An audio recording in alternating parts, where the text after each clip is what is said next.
Bonjour à toutes et à tous. Dans ce numéro de Capsule Santé, nous irons au Ghana qui mise sur la vaccination contre le papillomavirus pour lutter contre le cancer du col de l'utérus. Mais avant, on parle de la lutte contre le VIH-Sida pour éviter sa propagation.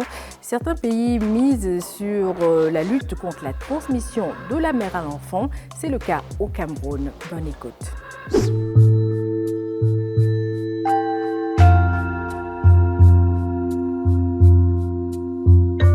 Les infections au VIH ont significativement baissé au Cameroun ces 10 dernières années. D'une prévalence de 5,4% de la population camerounaise en 2018, on est descendu à un taux de 2,7% en décembre 2024, selon l'Organisation mondiale de la santé. Parmi les mesures appliquées, la lutte contre la transmission mère-enfant figure en première ligne de la politique gouvernementale contre le VIH. Pour mieux comprendre cette démarche du Cameroun vers l'élimination du VIH, la DW s'est rendue à l'hôpital de district de Daïdo à Douala.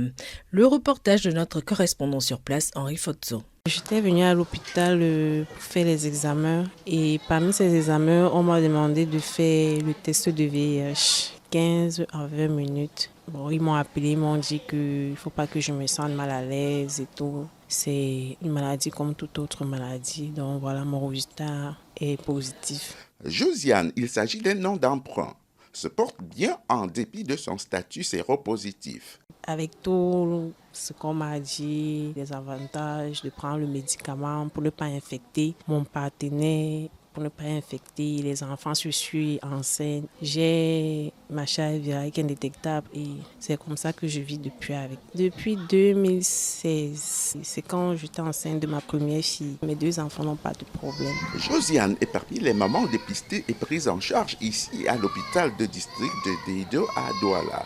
Ce jour, elle est venue comme de coutume récupérer sa dose d'antirétroviraux. Dr Don Esomba Bijoka, médecin infectiologue, coordonne l'unité de prise en charge des patients VIH. Les traitements qui sont disponibles nous permettent de bloquer l'évolution de la maladie. La mise sous traitement induit une baisse de la quantité de virus dans le sang, ce que nous on appelle la charge virale. Donc, en prenant correctement votre médicament, votre charge virale devient tellement faible, la quantité de virus devient tellement faible que le virus devient quasiment inactif. Ça ne veut pas dire que le virus est détruit complètement, mais ça veut dire qu'il ne peut plus attaquer votre système immunitaire. Le statut de Josiane illustre parfaitement ce progrès médical. Et Dr Don Esomba Bijoka précise. J'aime à dire que dans notre organisme, nous avons une sorte d'armée qui a différents corps, parmi lesquels on a des cellules du système immunitaire CD4. Alors le VIH, ce que lui il fait, c'est qu'il recherche les cellules CD4 et il s'oriente vers elles et les détruit. En les détruisant, il rend notre système de défense beaucoup plus faible, ainsi favorise l'installation de microbes dans notre organisme.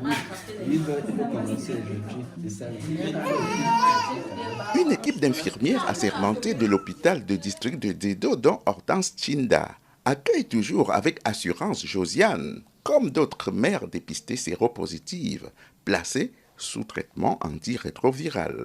Ici, chez nous, nous luttons contre la transmission mère-enfant. Nous pensons qu'une femme qui est bien suivie et qui respecte son traitement et qui a une charge virale indétectable ne transmet pas le virus à son enfant et nous pensons que nous sommes en train de réussir. L'État du Cameroun a fait de la lutte contre la transmission mère-enfant du VIH une priorité sanitaire.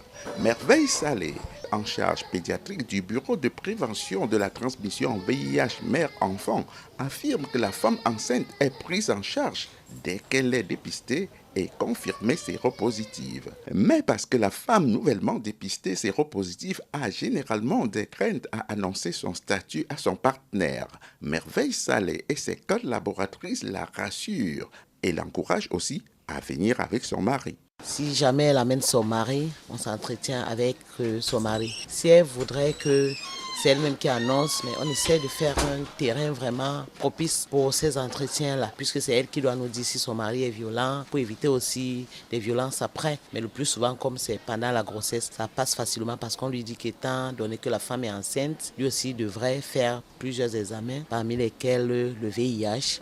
De moins en moins d'enfants infectés sont enregistrés à l'hôpital de district de Daïdo. En octobre dernier, L'hôpital n'a enregistré aucun nouveau-né séropositif, indique Merveille Salé. Et Manigué Linda, une autre infirmière, de préciser. Les choses évoluent. Aujourd'hui, on parvient à convaincre 95% de personnes séropositives à connaître leur statut à travers le test de VIH. Et après avoir touché ces cibles-là, on parvient à convaincre 95% de ces personnes qui connaissent déjà leur statut à se mettre sur traitement. Aujourd'hui, c'est possible pour une femme séropositive de ne pas transmettre la maladie à son partenaire et à son enfant à travers la prise du traitement. Sa collègue Louise Wandia conclut. Je voulais ajouter qu'avoir le VIH, ce n'est pas la fin de la vie. Il y a des femmes qui ont le VIH, mais comme elles prennent bien leurs médicaments, elles ont une charge virale indétectable. Il y en a des femmes ici là qui ont les 7-6 enfants. À l'hôpital du district de Dedo, comme dans tous les centres homologués au Cameroun, les antirétroviraux sont gratuitement administrés en première ligne en un seul comprimé de 3 molécules par dose. Quand on est séropositif au VIH, les médicaments sont à prendre à vie. Jusqu'à ce qu'un jour, on trouve un médicament plus efficace encore. Henri Fotso, à Douala pour la Deutsche Welle. DW. Capsule santé, seconde partie, on va maintenant parler du papillomavirus humain, le PVH, qui est très contagieux, se transmet principalement par contact sexuel. Il peut aussi se transmettre par contact peau à peau dans les zones génitales et anales. L'infection est fréquente et la majorité des personnes infectées ne le savent pas car il n'y a pas toujours de symptômes. Les infections persistantes de PVH peuvent entraîner des lésions précancéreuses qui évoluent sur plusieurs années vers des cancers comme celui du col de l'utérus. Le vaccin contre le PVH est le plus efficace pour prévenir ces conséquences graves comme le cancer. Il est recommandé avant le début de la vie sexuelle. Certains pays comme le Ghana se sont donc donnés pour mission d'éradiquer le cancer du col de l'utérus via la vaccination contre le papillomavirus.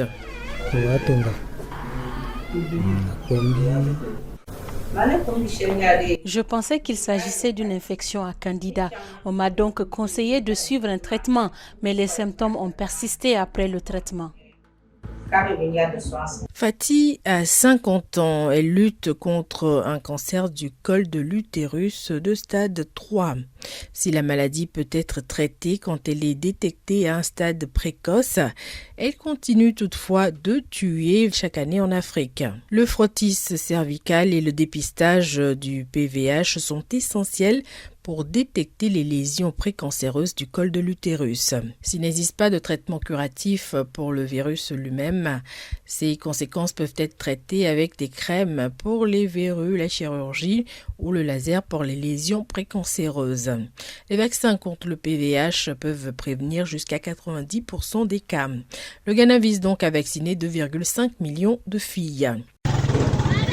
À seulement 20 km de Tamale, dans le nord du Ghana, une campagne menée par le gouvernement et soutenue par l'UNICEF a ainsi permis de vacciner les filles de 9 à 14 ans. À un âge plus avancé, beaucoup de jeunes ont déjà été exposés au virus en devenant sexuellement actifs, ce qui atténue l'impact protecteur du vaccin. Une stratégie de vaccination à laquelle adhèrent des parents comme Salifou Amcha. Cette maladie est grave, c'est pourquoi nous devons protéger nos filles contre elle. C'est pourquoi je l'ai amenée se faire vacciner. Ainsi, elle sera protégée. Rana, qui a été vaccinée, est plutôt satisfaite. Je suis extrêmement heureuse d'être vaccinée. J'ai été triste quand j'ai vu les photos montrant à quoi ressemble le cancer du col de l'utérus. Si vous contractez cette maladie, vous risquez de dépenser beaucoup d'argent et de ne même pas trouver de remède. Je suis donc contente d'avoir reçu le vaccin. Mais tout le monde n'est pas convaincu. Certains affichent encore une certaine méfiance vis-à-vis de la vaccination. C'est le cas de Justine. Je n'ai pas encore décidé si mes enfants devaient le prendre ou non. Je ne suis pas encore convaincue.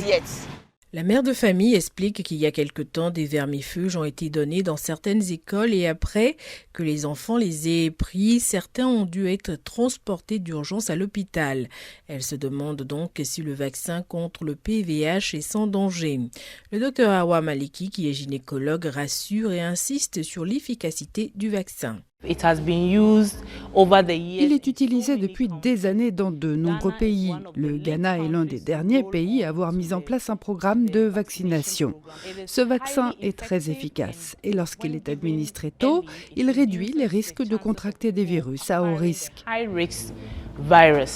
Parallèlement au déploiement du vaccin, le gouvernement intensifie le dépistage, en particulier pour les femmes qui ont manqué la période de vaccination.